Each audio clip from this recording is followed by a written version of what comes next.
Well, welcome to another Blinded by Spice. We're calling this Kentucky versus the World. Well, originally I was calling it Kentucky versus non-Kentucky, but that just didn't sound very good.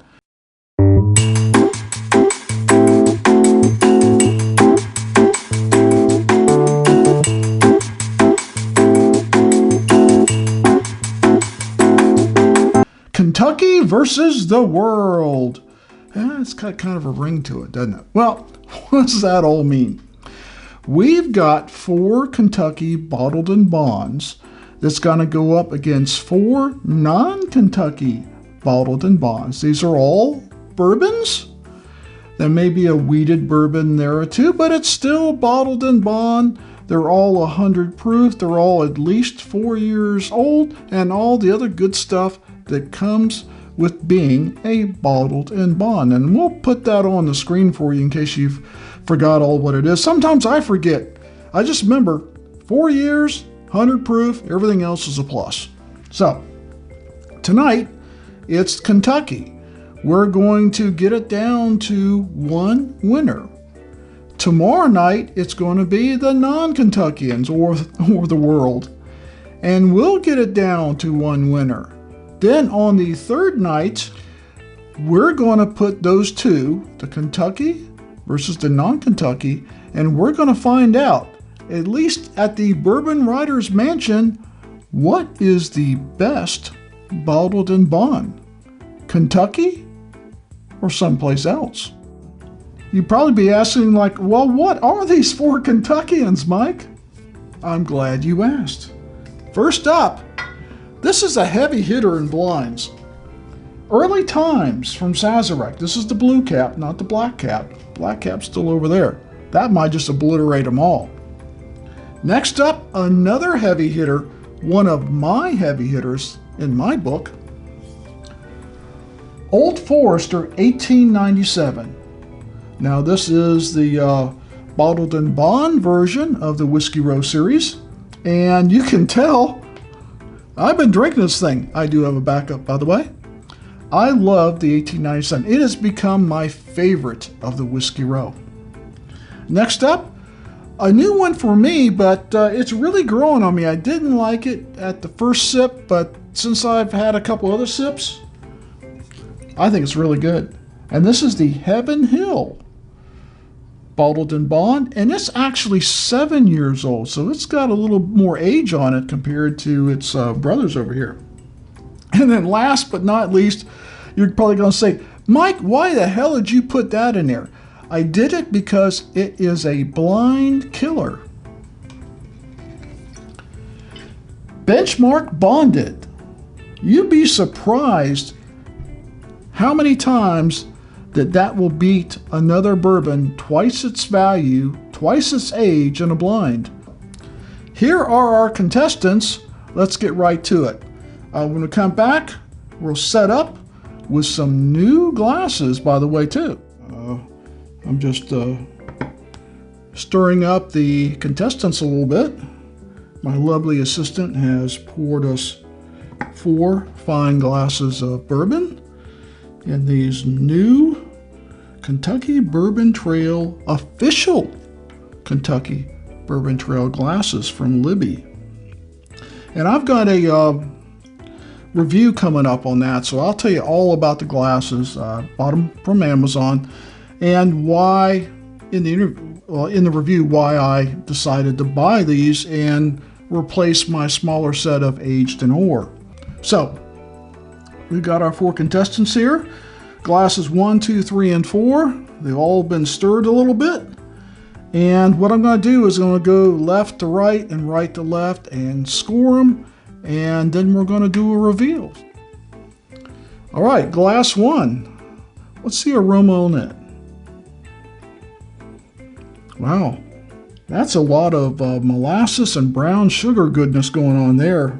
Very sweet smelling. Other than that, typical bourbon. Cheers.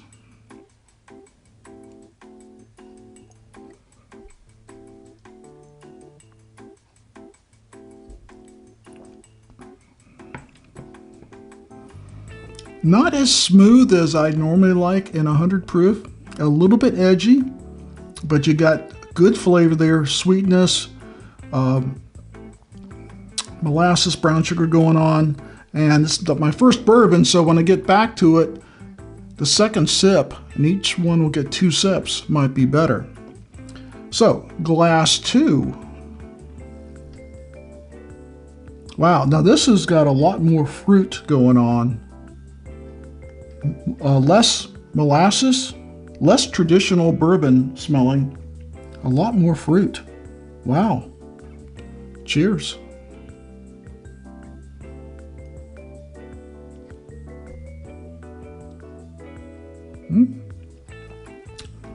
And that fruit comes across on the palate with a nice amount of light bacon spices.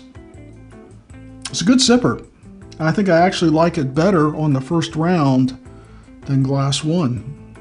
Let's go to 3. I have no clue which is which so far. I just don't.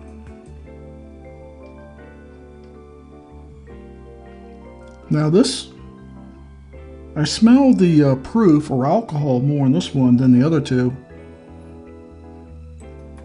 But it's more traditional molasses, brown sugar.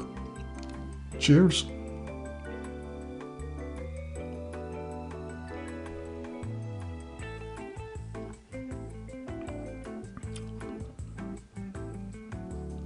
It's pretty smooth like number 2 was.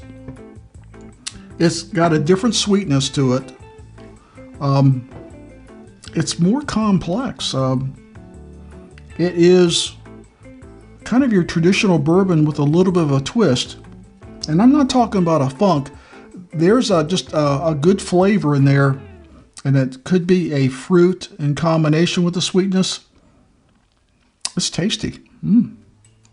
On to glass 4.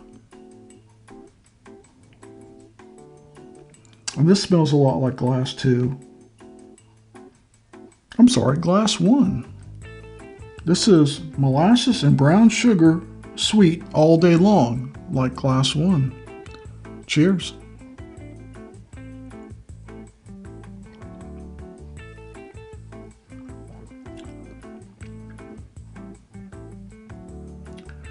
Much different taste than glass 1. It's still got that molasses and brown sugar going for it, but different. Wow. Well, right now I could, in my mind, tell you kind of a ranking, but we're going to give each one a second sip. So we'll go back right to left.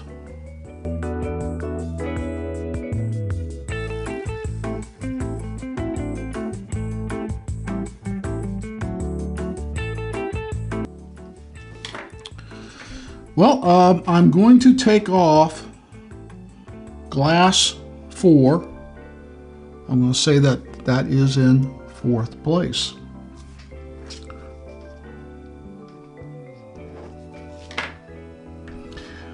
Now it's down to 1, 2, and 3.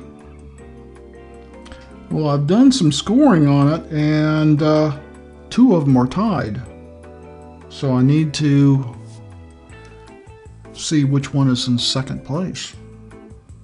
I'm going to go to this one first.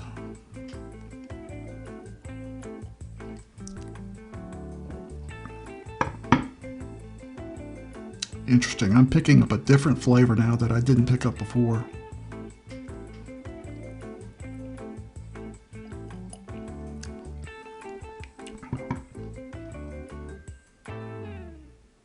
I have to tell you that glass 2 is in 3rd place. Wow. Now, even though that I thought in my mind that this is in 1st, glass 3 gets another shot. We'll start off with glass 1.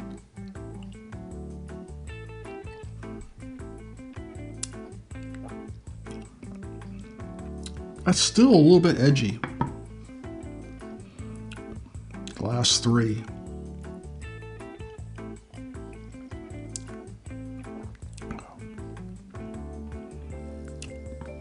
There's just something about that.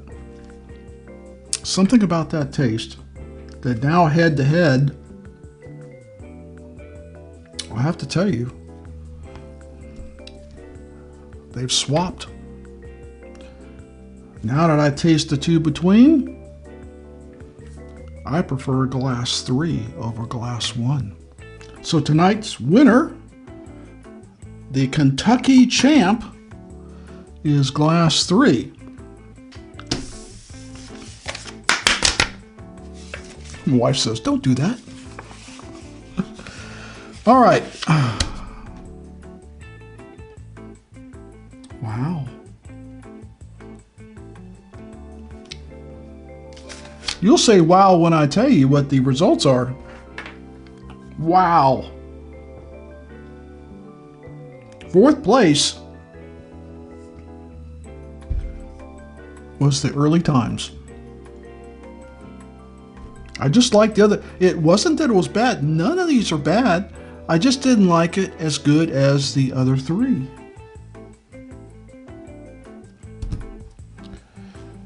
Just make sure I've got that correct. 3rd place. Another shock to me.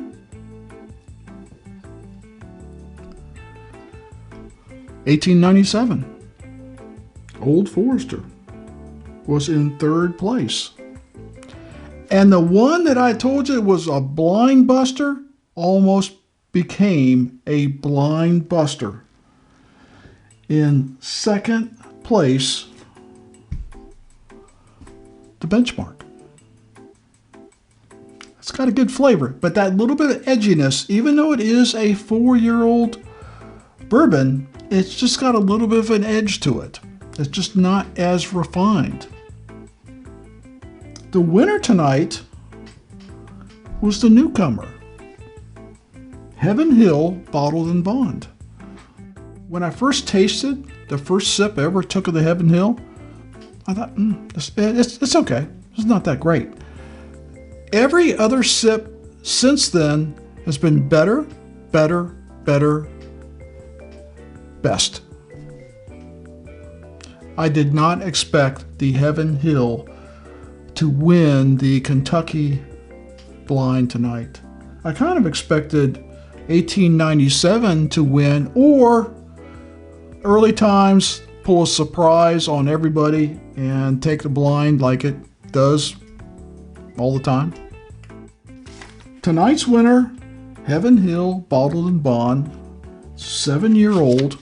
It will go up against the non-Kentuckians, and I'll tell you what they are because I'm looking at them over here. And these are good.